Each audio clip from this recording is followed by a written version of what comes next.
Welcome to the What to Watch video update. This is the last video that I do over the weekend where I pick out all the charts that I think are telling us something and I put them into three categories: positive, negative, and then those things that we're just keeping an eye on for right now. Now, last week, the market appeared to be turning more defensive. We didn't see an awful lot of conviction to the upside. We were seeing a bit of a drift down to the downside. And that was in anticipation of Chair Powell's speech on Friday in Jackson Hole, Wyoming. That's kind of one of the biggest events of the year. And it really spooked the markets back in 2022. We were going up. He said some things. We turned and went down. Well, this year, the market decided to get a little bit more defensive ahead of that speech. And then he came out and said some things that the market took as positive, and we jetted back to the upside. And now we're wondering, are we going to start something? Are we going to shift back over and get more offensive? Or is the market going to turn back and get more defensive? Now, we are in a weak seasonal time. August has yet to be positive going back to 1950 during post-election years. We still have another week left. Are we going to be able to close positive in August? That would be the first time. There's some heavy-duty things coming out this week. We have the second look at GDP, which, if it's about as the first numbers came out, won't really be an event. But then we have core PCE, and that's what the Fed really looks at as far as inflation. Now, the market really started to get more defensive week before last when PPI came out, much stronger than expected. A couple of days before that, we had CPI come out, and that was market friendly. So when PPI came out, it's like, uh-oh, are these tariffs that are going into the producers and inflation things that we're seeing there, are they going to bleed over into the consumers? And now the market's more concerned about inflation and was starting to get more defensive, thinking that Chairperson Powell would just feed into that with his, well, we have to wait and see. And he actually said some things that the market was able to run with in a positive way. But now we're looking at follow through. What's going to happen this week? Was Friday just a one hit wonder type of a thing, or is that the beginning of a more upward move? Now, we are dealing with overhead resistance, and that's the question that I'm asking this week because for 2 weeks now, we've been dealing with this longer term resistance with the S&P, and we have not been able to close above it on the weekly chart. So can the S&P 500 close above resistance? Now, we're not only seeing overhead resistance with the S&P, we're seeing it on the daily side with the S&P, but we're also seeing it in the NASDAQ and the NASDAQ 100. And those are the big growth areas. And they didn't lead in Friday's upward move. And we're seeing the rest of the market actually coming in and performing better, which is good. It's not just a few stocks that are driving things up, but the stocks that really drive the indexes are the mega caps and the large caps. And they have much more of an influence and they're not doing as good. They didn't have as powerful of an up day on Friday as you might think. Okay, so let's go through and look at the positive side. Now we are improving. We tend to go with sentiment here where we were coming down, but then we really went back up into positive territory here with the upward move that we saw on Friday. So that for right now is looking more positive. We're also positive because we're below 20 with the VIX and we are declining. We're below the moving average with the line chart. That's the closing value. And we're also below the moving average with the bar chart. And we never did get above that moving average on Friday. Now, we did have an up week, but we pretty much saw all of that gain. We weren't up that much for the week. It was 0.27%, just a little over a quarter of a percent. But all of that was gained on Friday. If we had closed on Thursday for some reason, we would have been down for the week. So this was a pretty powerful up move, and the market really took it. We hit overhead. Well, we blew through these resistance levels, and then we topped out at about 64.75. Now, the area that we're really watching is 64.68, and we closed at 64.67 if you round it up, because it was 64.66.91. So you could round that up to 67. The overhead resistance is just 1 point above that. And the market knows it's there. The computers out there, the algorithms that trade, they know it's there. Are we going to be able to get above that?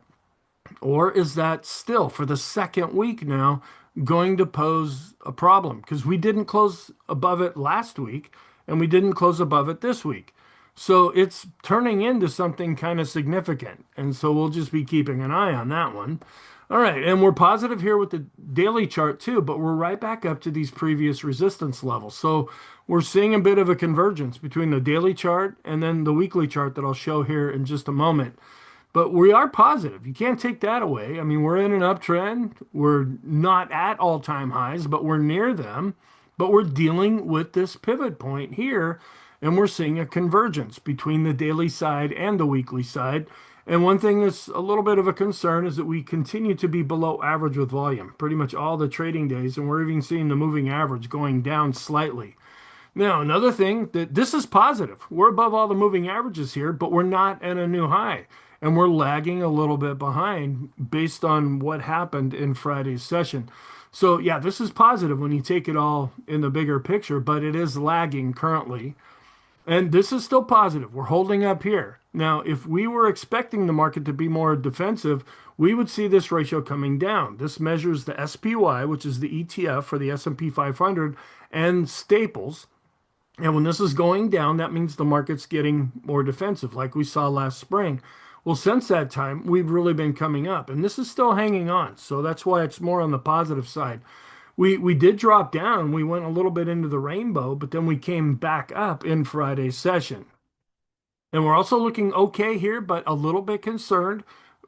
In the bigger picture, value is underperforming tech, which that's what we see when the market's really showing some power.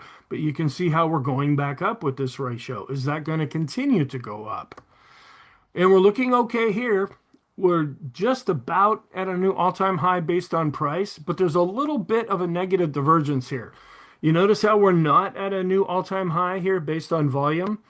And that's a little bit of a concern when price makes a new high, but volume does not. In a more positive environment, we want to see volume leading price and actually setting a new high first and then seeing price follow after that.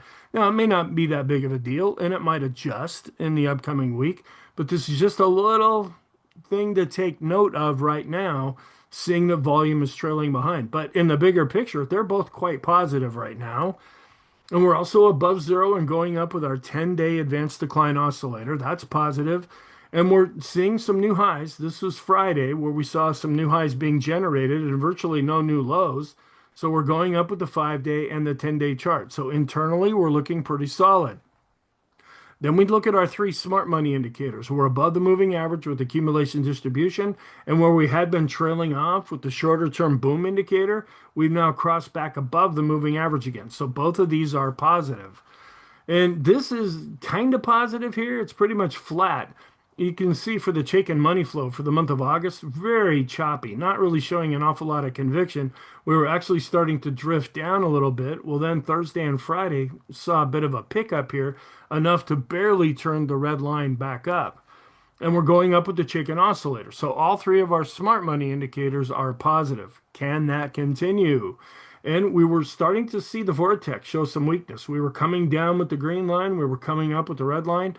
Now, we did shoot up, and this actually happened on Thursday. We saw a real improvement here. Came down a little bit on Friday with the big up day. That's kind of interesting. And we're continuing to decline with the red line. But this is still positive. And now, as far as our trend, we're still in a weakening trending environment on all three time frames that we look at. The short term here, we're below the moving average. We're trying to turn up, but we're not above the moving average yet. We're still above 20, so we are trending, and the green line is above the red line. So short-term trend is still positive. Intermediate-term trend, weakening but positive. We're still below the moving average with the ADX. Now we're not trending on the weekly side here. We're still weakening here. We're below the moving average, and we've dropped below 20, but the green line is still above the red line. So all three time frames are positive, but not showing a real strong conviction in the trend. And this did improve. We're actually seeing a bit of a breakdown here. And I usually say this is an apples to oranges comparison. This is the S&P 500, which is the bar chart. The red line is the NYSE advanced decline line. Now, the S&P has its own advanced decline line. So this is taking the S&P, which is considered a broad index, and an even broader measure, the NYSE advanced decline line, and see how are they matching up with each other. This was starting to break down a little bit until Friday. Now we did go up with the S&P, but we saw the red line here really have a solid day as well. And we're back above the 20 period simple and exponential moving average. Actually, after Thursday, we had switched to negative because we closed down below the 20 period moving average just barely, but then we quickly got that back. And you can see the market was looking kind of vulnerable. We were going up and then we started to go sideways. And then throughout the week, we were just kind of drifting down and looking more negative than positive. And then everything changed on Friday.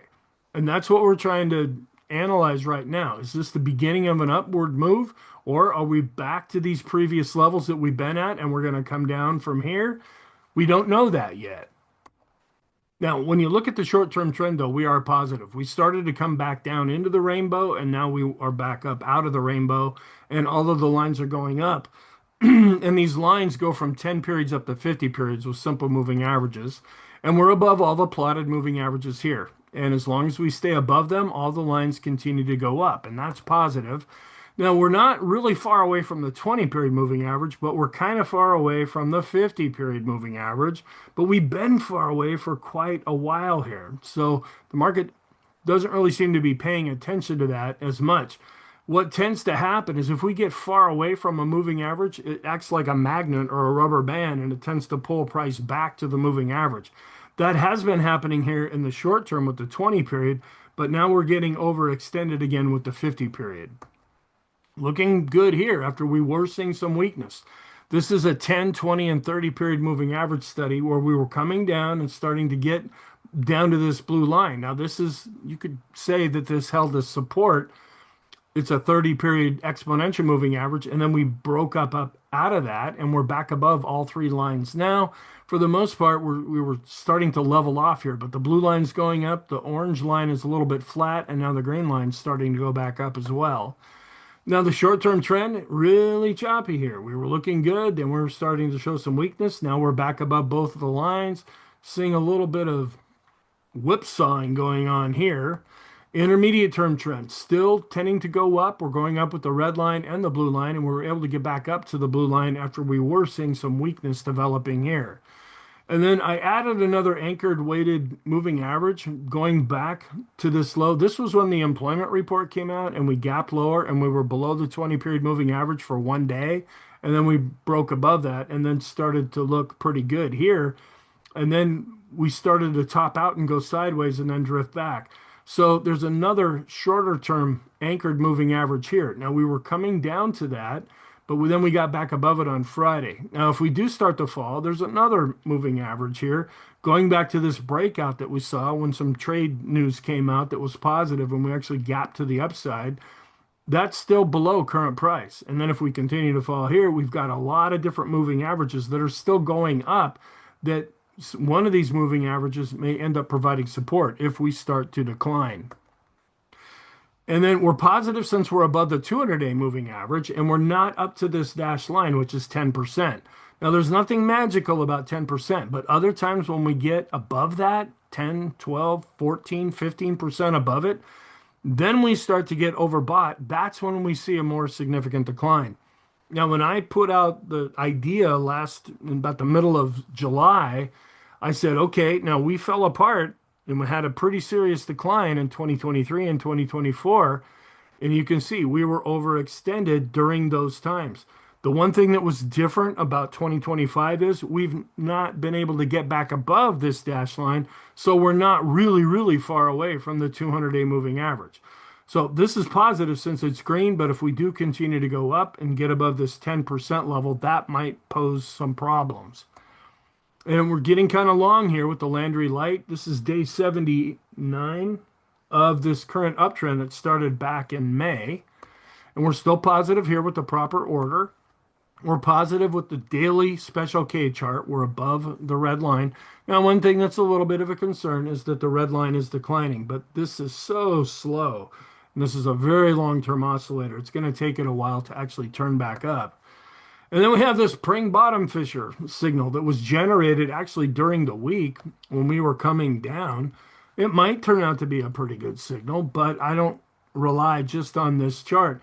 Usually when this has a more significant signal is when we see a much deeper, lower reading here. And then we start to come up out of that and then cross above the red line here, the black line crossing, yeah, above the red line.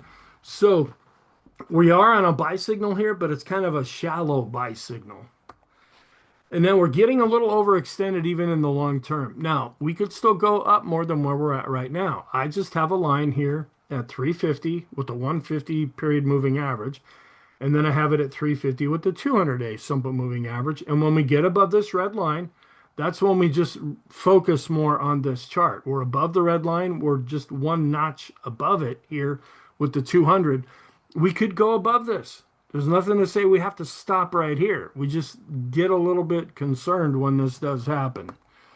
And we're back above zero with the S&P McClellan oscillator. See how choppy it had been? We'd have a down day and we go below. We have an up day and a go up. Blah, blah, blah, up and down all over the place. And it's really choppy here with the summation index as well. But we're barely turning up. That's positive. And we're starting to go back up based on volume. That's positive. And we're above zero with the NYSE McClellan oscillator, where this was starting to drop further below zero, but that changed on Friday. Very choppy lately here with the summation index based on price and volume for the NYSE. And we're going back up with the Swanland trading oscillator based on price and volume. We're still a little bit below zero based on volume. And we're positive with the daily parabolic SAR and the weekly parabolic SAR. And we're still positive here. Now, our momentum oscillators that I'll show when we get to the negative side, they're not looking as good. But the Copic curve, it's flat here, but it's still above this red line. So it's still considered to be positive. And we're going up with the bullish percent index. So we're seeing more stocks inside of the S&P see point and figure buy signals. And we're above the moving average and going up. That's positive. We're back to going up after we were declining here with the NYSE bullish percent index. Now we're right at 50. 50 is the line between positive and negative. Now, if you go back to the S&P, see this is going up with some velocity. Also the NYSE, look at minuscule. We're lagging behind here. This is the NASDAQ 100. These are the big growth stocks. Now it is looking better, and I have it on the positive side here because we are coming up. But this just shows that it's not really the big stocks that are driving things right now, which you could take as positive, meaning that it's more broad participation. You could also take it as negative, meaning that where's the fuel going to come from to really drive the index higher? And we are looking positive here. We're above 50 and going up with a long-term look here at a 10-day average of the highs and lows for the S&P. And we're not up to the green line yet. Now, sometimes when we get up to this green line, that means we're overextended to the upside. Other times, since this is a longer term indicator, we can stay up here for a while, and that just means longer term positive momentum.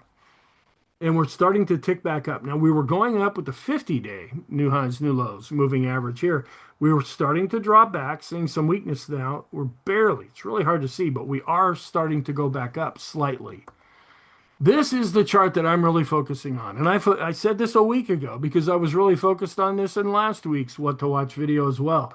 This is the R1 overhead resistance at 64.68, and we closed at 64.67. We're right at that level. We didn't get above it a week ago. We didn't get above it on Friday. Are we going to be able to break above this? And this is kind of significant, and it's longer term, so it tends to have more of an impact.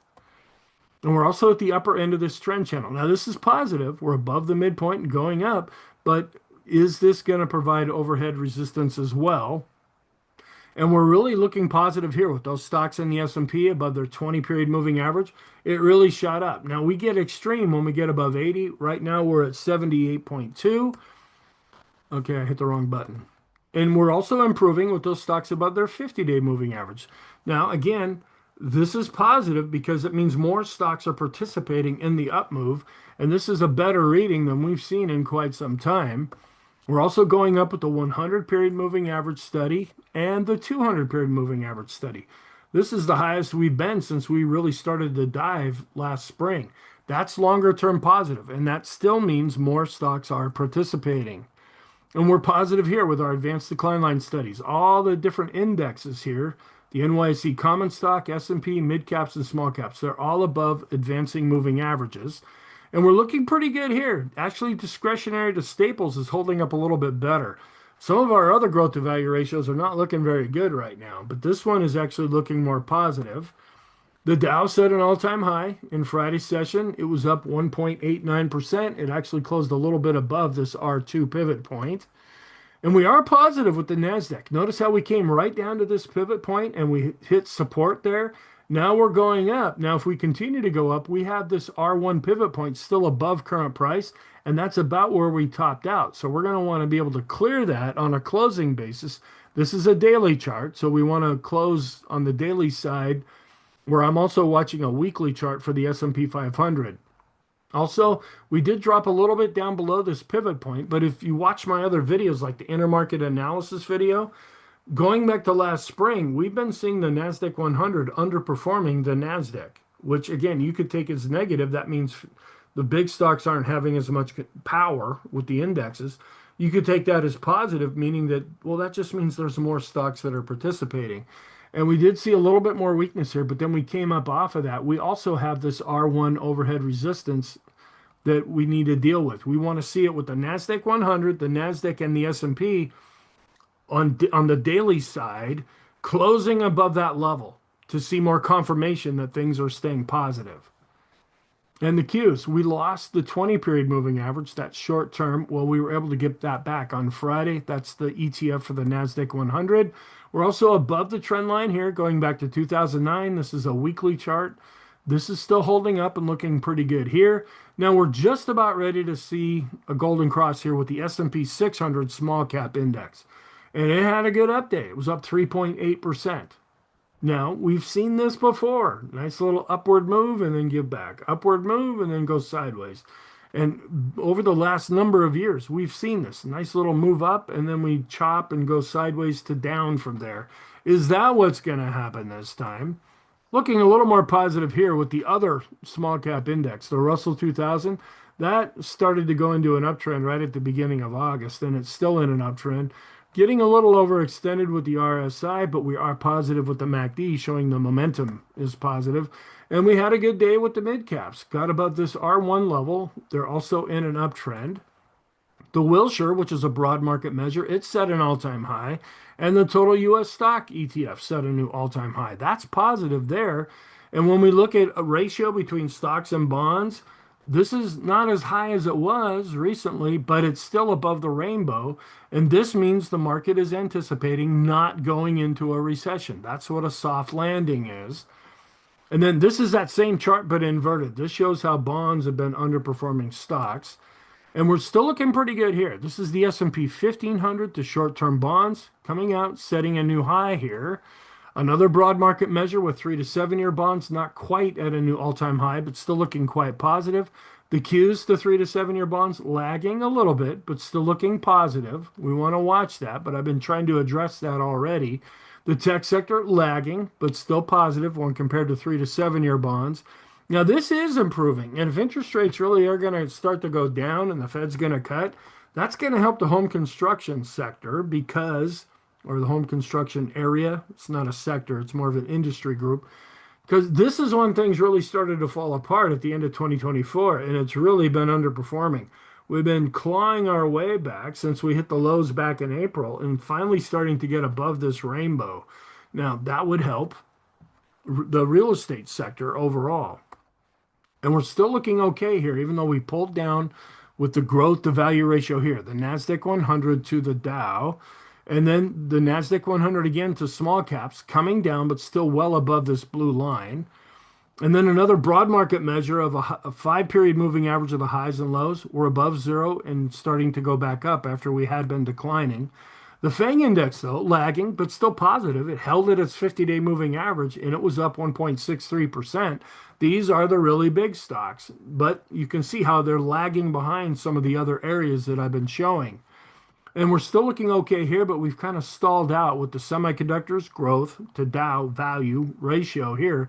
We have been going up, and now we're just kind of hanging out, but it's still positive overall. And we're lagging a bit here with the semiconductors. The Dow Jones Semiconductor Index held above its 50-day moving average and did go up on Friday. And then the SMH Semiconductor ETF held above its 50-day moving average and did go up, but is lagging a bit. And here's another look at that same SMH ETF where we're at the top end of the rainbow. Now we look at the negative side here. This is an intraday chart of growth of value. When we're more positive, the blue line is above the red line and they're both going up. Now we see the red line above the blue line. Now that is not always necessarily negative. What we want to see is both lines going up. They they did go up in Friday's session, but you can see the red line is really outperforming the blue line, and that's because value had a pretty powerful day on Friday. And growth on some of the other charts that we look at actually showed growth outperforming value, but this shows where value outperformed growth. Now, this is another concern, and this is longer term. Going back to the beginning of August with the S&P growth to value ratio intraday chart, we started to top out and we've been drifting down. Now, we've been improving here, but we're not changing the overall trend yet. We're going to watch to see if this goes back up. That would be more positive. If it keeps going sideways or declining, that's going to naturally be more negative. And we're seeing a bit of a breakdown with our end of day growth to value ratios here, where this is now dropping below the 200-day moving average.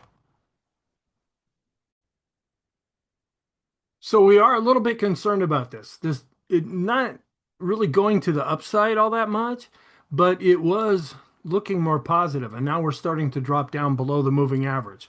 And we're seeing a very similar thing here. We're down below the 50-day moving average with mid-cap growth to value.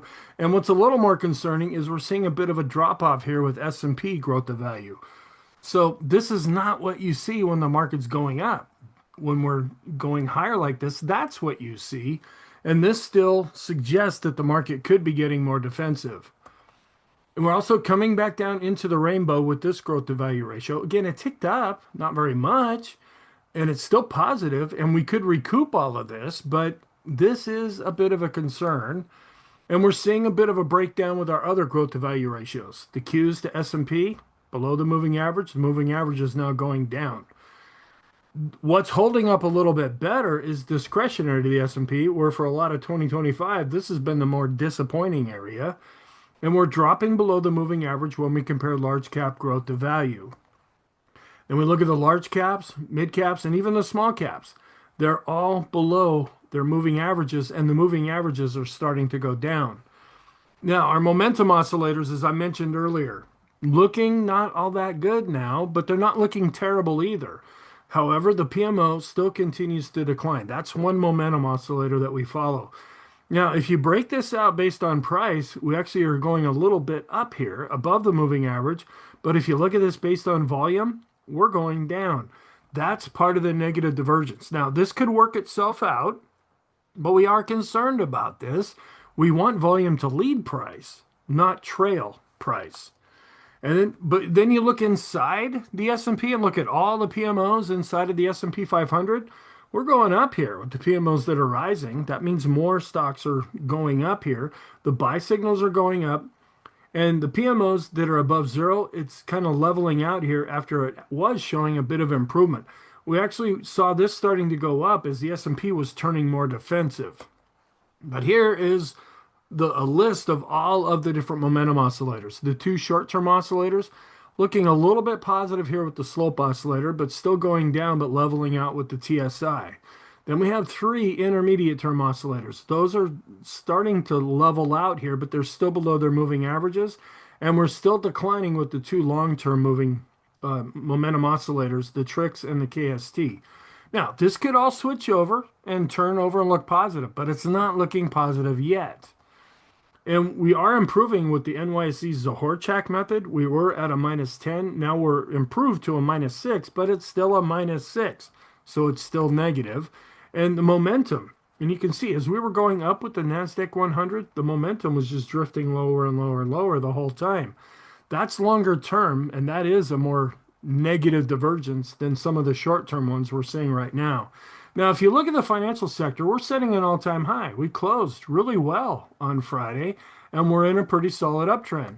The concern is when we do a ratio between the financial sector and the S&P.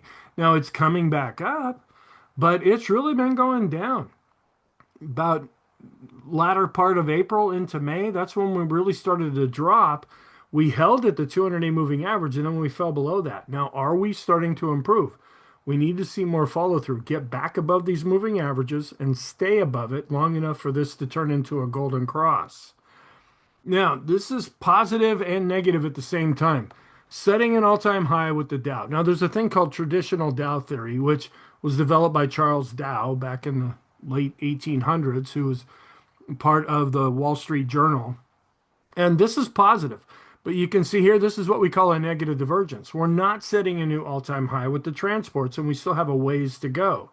Now, I also include the utilities as part of traditional Dow theory, where some folks may not do that. Utilities have been pretty strong, and that's usually considered to be a defensive area unless you now put it into the growth area because of all the extra need for electricity for AI and electric vehicles and all the crypto mining and so forth. That's what's really helped these prices to go up. Then the mass index, this is generating a sell signal, but as I keep saying, this is a weekly chart. But the further we get away from this was actually triggered right about the beginning of July, even the end of June, and this keeps going down, and we haven't seen a reversal here yet. So this is becoming less and less relevant as time goes by. Then there's a lot of things that we're watching where usually I would put them on either the positive or negative side. First of all, these are the pivot points from Monday's session, and we had a really solid upward move. So the pivot points, which are already posted on the YouTube community tab, they're already posted on the website, and these are pre-calculated levels that we watch during the day. We want to keep an eye on jobless claims. They are going up, but we're still within a range. What's a little bit more of a concern are those folks that do get unemployed. They're staying unemployed longer. Now we're still below 2 million here, but we're starting to go up, and this is still an elevated level. And we want to keep an eye on volume, but not a real surprise. It's August. People go on vacation. And so to see below average volume is not a real concern, nor necessarily a surprise. Now, we did come up in Friday's session, but we were still below average with volume, even with the pretty solid up day that we saw. And now, I'm not quite sure whether to take this as positive or negative. This is the latest survey from individual investors. They actually dropped more negative in the latest reading. Now, these folks tend to follow what's already happened in the market. That could be positive in that they're not really extreme, exuberant right now. Because when we get really high readings, we use this as a contrarian indicator. But the negative side, too, is people aren't feeling very good about things. But if we do start to break to the upside, these folks are going to feel left behind and they're going to jump in, and that produces FOMO, the fear of missing out. And watching this and seeing a little bit of a negative divergence, but it really just applies to Friday. We did set a new high here based on price when we look at the cumulative advanced decline line for the S&P. We did not set a new all-time high based on volume. We like it when volume leads price. Now that could rectify itself. It could get fixed in a day or so, but we can only go with what we see right now, not what might happen on Monday or Tuesday. And we are looking pretty good here, though, with the NYSE advanced decline line. That did set a new all-time high. Also, but we're lagging a little bit when we just look at the common stock. We're not at an all-time high based on price, nor are we at an all-time high based on volume. A little bit of a negative divergence there. Now, this could be positive or negative. We had been seeing the red line, which is the equal weight version of the S&P, underperforming the S&P itself. That's negative. It really spiked up on Friday. That can be taken as positive. But does that mean that the big stocks, are they going to come back and assume leadership? Or is the market getting more defensive and we're just seeing more broad participation? You can take that in either a positive or negative way. Also, looking at this ratio coming down, when it declines like this, that means the S&P weighted index is underperforming the equal weight version. Now, we're not back to an all-time high yet with the S&P. Now, we kind of swapped this out. Instead of using the Dow, we use the S&P 500. Instead of using the transports, we look at the NASDAQ. That's a more modern approach to this. We're not back to all-time highs here. Okay, but when you look at the equal weight, we did set an all-time high on Friday, but we're not setting an all-time high with the equal weight version of the QQQs. Another little negative divergence showing that the big stocks are now lagging a bit. And we want to keep an eye on this. Now, as this has been going down, that's positive. This means that staples are underperforming the tech sector. Well, we were starting to bounce back up. Now, we came back down on Friday, but if this continues to go back up, that means the market's getting more defensive. We also want to keep an eye on this red line, which is the 4.5% level. Now, we came down pretty significantly with the 10-year yield, And if the market is more confident that the Fed is actually going to cut rates in September, this will probably stay about where we're at, if not even decline a little bit more. And we look at the interplay between different maturities of bonds to see, okay, is the market concerned about inflation and interest rates? No. When this ratio is going down, they're not concerned. When they are concerned, we see this ratio going up. And we did go up a little bit here with TIPS. These are Treasury inflation protected securities. This is what a lot of investors favor when they're unsure about inflation and interest rates because these adjust and they're shorter maturities. When they feel that we've topped out with interest rates and are going to start coming down, then they start jumping over into 3 to 7 year bonds. And we've been not really seeing much conviction here for the last number of months. We use that same logic here and look at TIPS to 7 to 10 year. We did see a bit of a spike up there, but not really breaking out and showing any conviction. We want to keep an eye on the 10 year to 3 month yield curve. We're still okay here, but we've been just chopping around. We go inverted, then back to uninverted, then inverted again. Now, most people use the 10 year to 2 year yield curve. I also use the 10 year to 3 month. And the 10 to the 2 year, that's looking okay. That's continuing to go up. Where this one is still hanging around the inverted line. And this could still warn that we might at some point go into a recession. And we look at the S&P to utilities ratio, not an awful lot of conviction right now. And then here's Staples to S&P. Now, Staples were really starting to outperform, but then they came back down on Friday. And the bigger context is that this has been declining, but you can see how since the beginning of August, we've been starting to go back up here, which might mean the market is getting more defensive. Then we look at the semi to tech ratio. We want this ratio to go up, and it did go up on Friday, but we go up and then we fall back and then we go up and then we've been going sideways over the last week or so. We want to see a lot of conviction here for the market to be more offensive. Oil, we just keep an eye on that. It's been drifting lower, mainly for geopolitical reasons is why we watch oil. And then we want to keep an eye on the spread between risky and not as risky bonds. It's still kind of range bound right here. When this goes up, that means there's lower fear in the bond market. When this is going down, that means fear is increasing. And we want to keep an eye on the dollar. And pretty much since we started going down with the dollar, that has helped stocks go up. And at some point, though, the dollar, you think it's going to bounce back up here. It gets so oversold, but we're not seeing much of a sustained up move right now. And it continues to drop, and that's actually helping stocks to go up as well. And just to keep an eye on things internationally here, we look at the German DAX, which is not quite back to an all-time high. And we're really chopping around now when we do a ratio between US and German stocks right now. But we were really underperforming earlier in 2025. Then we bounced all over the place as the market was gyrating like crazy. Now we've seen more of a sustained uptrend, but lately, over the summer months, we've been seeing this going sideways. And we look at high beta to low beta. Not really seeing an awful lot of conviction here.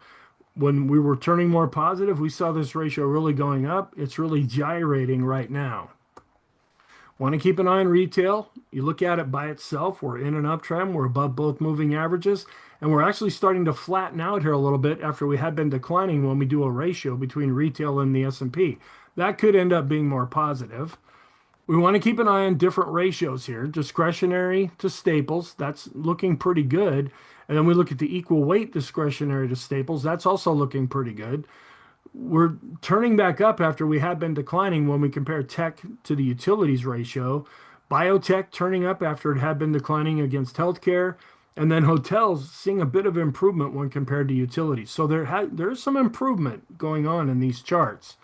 And we just look at what are called the bellwethers. Semiconductors doing good, but we need to have them do even better going forward from here.